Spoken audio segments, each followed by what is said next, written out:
ഏഴുപേരെ ആങ്ങളമാർക്ക് ഞാനൊരു പെങ്ങള്. ഏഴുപേരെ ആങ്ങളമാരുടെ മാമ്പഴ കുഞ്ഞോതേ. മെങ്കളായി മഠത്തിലെ പെണ്ണ് മാമ്പഴ കുഞ്ഞോതേ.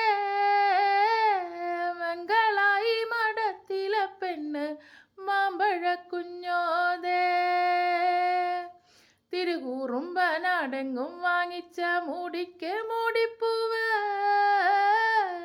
എന്തു ചെയ്തു ഏതു ചെയ്തു മാമ്പഴ കുഞ്ഞോതേ. എൻ്റെ ചക്കി അനുജത്തി ചക്കിക്ക് കല്യാണമായിരുന്നേ. അവളുടെ മുടിയിലണയാൻ കൊടുത്തയച്ചു ഞാനും. മെങ്കളായി മഠത്തിലെ പെണ്ണ് മാമ്പഴ കുഞ്ഞോതേ. മെങ്കളായി മഠത്തിലെ പെണ്ണ് മാമ്പഴ കുഞ്ഞോ